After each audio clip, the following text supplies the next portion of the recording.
Next word natin ay dismayado. In Tagalog, dismayado, in Espanyol, desmayado. Magkaiba po yung ibig sabihin nila kasi yung dismayado sa atin, it means disappointed. Yeah. Bring you up. Yeah, come on.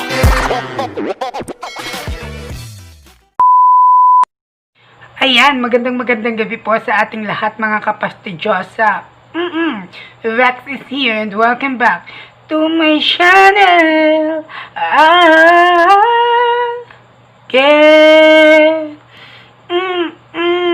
Wow! Please don't forget to like, comment, share, subscribe, and click the bell button for more videos. And don't forget to follow my Instagram account. Kaya ano pa, follow na. And ipa-follow back din kita. Ayun na nga mga kapastidyosa. For now, I have something to tell you about what happened last night before we go to our topics. Ayan, kung nakikita nyo po, oo, may patrapal po si Rex. Trapal po talaga, ayan, sugat po talaga. Sugat po ng bakas ng isang kahapon. Ganito po kasi yun mga kapastidyosa. Alam mo yung feeling na pagkatapos mo maligo, tapos mahinhin kang tumatakbo pababa nang biglang natapilok yung kabilang paa mo. Yun, sa pool, naligalig ang semento. Naligalig po talaga ang semento. At mabuti na lang po na hindi malakas yung pagkakabagsak ng ulo ko sa semento. Hindi po talaga malakas. And yung mas napuruhan po talaga yung malapit sa puwet ko, dito sa likod. And ayan, may sugat rin po ako dito, tapos dito sa likod at dito sa may bandang singat. Pero okay naman ako kung nag-worry kayo. Huwag na po kayong mag-worry. Okay na po ako kasi mas maaga po siyang naagapan. Naagapan po talaga. Naapula. Naapula. Apoy lang po talaga. Apoy talaga. Mas maaga siyang naagapan. And thankful naman ako na may kapitbahay kaming nurse.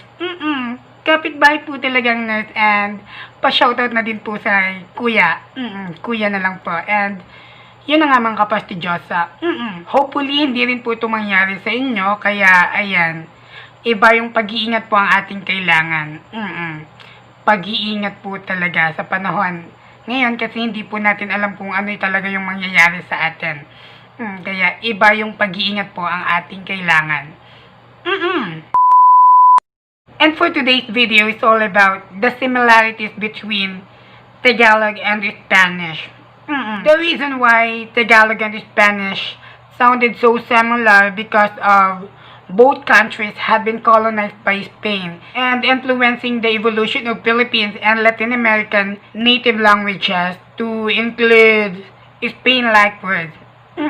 And that was according to my research when I was in high school. And nagulat po talaga ako and namangha rin na halos karamihan po sa mga ginagamit nating salita sa Tagalog ay Espanyol. Espanyol po talaga. Pero yung malaking pagkakaiba lang nito is yung paano mo siya i-pronounce, kung paano mo siya bigkasin. Although they have the same meaning, they have the different way of pronouncing and spelling. And anyways guys, hindi ko na ipapaliwanag kapag magkapareho yung ibig sabihin ng salitang ito at ipapaliwanag ko naman kung hindi. And ayun na nga mga kapastidyosa, dito ko po ilalagay yung translation ng Tagalog at dito naman po yung Espanyol. Kaya simulan na natin. Ayun na nga mga kapastidyosa, unang words natin ay lugar. In Tagalog, lugar. In Espanyol, lugar. Pangalawa ay basura. In Tagalog, basura. In Espanyol, basura. Sunod ay itsura. In Tagalog, itsura. In Espanyol, hitsura. Iba lang yung spelling nila pero pareho po sila ng ibig sabihin. Next word natin ay dismayado. In Tagalog, dismayado. In Espanyol, desmayado. Magkaiba po yung ibig sabihin nila kasi yung dismayado sa atin, it means disappointed. Tapos sa kanila naman, yung dismayado nila is nawala ng malay. Next word natin is kalbo. In Tagalog, kalbo. In Espanyol, kalbo. Next word natin is siyempre. In Tagalog, siyempre. In Espanyol, siyempre. Next word natin is puwede. In Tagalog, puwede. In Espanyol, puwedes. Next natin is siguro. In Tagalog, siguro. In Espanyol, seguro. Magkaiba po yung ibig sabihin nila kasi yung siguro sa atin is maybe. Yung siguro naman sa kanila is for sure. Next word is chismosa. In Tagalog, chismosa. In Espanyol, chismosa. Magkaiba lang yung spelling nila, pero pareho yung ibig sabihin. Next word natin is chikiting. In Tagalog, chikiting. In Espanyol, chikitin. Next natin is sosmoyosep. Dito pala talaga nakuha sa Espanyol yung salitang ginagamit natin na sosmoyosep. In Tagalog, sosmoyosep. In Espanyol, Jesus Maria Josep. Jesus Maria Josep. Next word natin is imbes. In Tagalog, imbes. In Espanyol, invest. Next natin is peraso. In Tagalog, peraso. In Espanyol, pedaso. Pedaso po talaga. Magkaiba lang yung spelling nila. Pero iisa lang po ang ibig sabihin. Next natin is maski. In Tagalog, maski. In Espanyol, maske. Next word natin is gripo. In Tagalog, gripo. In Espanyol, grifo. Next word natin is beses. In Tagalog, beses. In Espanyol, veces. Next word natin is balde. In Tagalog, balde. In Espanyol, balde. Pareho lang po talaga sila. Next is tinidor. In Tagalog, tinidor. In Espanyol, tenedor. Tenedor. Next is pasyal. In Tagalog, pasyal. In Espanyol, pasyal. Kahit din sa Masbate yung tawag sa amin doon ng pasyal is pasyal. Next word natin is kutsilyo. In Tagalog, kutsilyo. In Espanyol, kutsilyo. Kutsilyo. Kapag may makikita po kayong L or double L or L-double, yung pag-pronounce po nito ay Y or Y. Kutsilyo. Next is aburrido. In Tagalog, aburrido. In Espanyol, aburrido. Magkaiba lang po yung ibig sabihin nila kasi yung aburrido sa kanila is you're born. And dito naman sa atin yung aburrido is yung naiinis ka na. Next word natin is plato. In Tagalog, plato. In Espanyol, plato. Next natin is kutsara. In Tagalog, kutsara. In Espanyol, kutsara. Kutsara. Next is bisikleta. In Tagalog, bisikleta. In Espanyol, bisikleta. Pareho lang po sila. Next is guwapo. In Tagalog, guwapo. In Espanyol, guwapo. Magkaiba lang po yung spelling nila. Next is bigote. In Tagalog, bigote. In Espanyol, bigote. Pareho lang po talaga sila. Next natin is balbas. In Tagalog, balbas. In Espanyol, barba. Next natin is regalo. In Tagalog, regalo. In Espanyol, regalo. Sunod natin is mais. In Tagalog, mais. In Espanyol, mais. Letter Z po talaga. Next is atras. In Tagalog, atras. In Espanyol, atras. Same spelling po and same meaning lang po. Next is pipino. In Tagalog, pipino. In Espanyol, pepino. Letter E po talaga. Next natin is sayote. In Tagalog, sayote. In Espanyol, sayote. Next word natin is labanos. In Espanyol, ravano. Next natin is carne. In Tagalog, carne. In Espanyol, carne. Next is kwento. In Tagalog, kwento. In Espanyol, kwento. Next natin is sorpresa.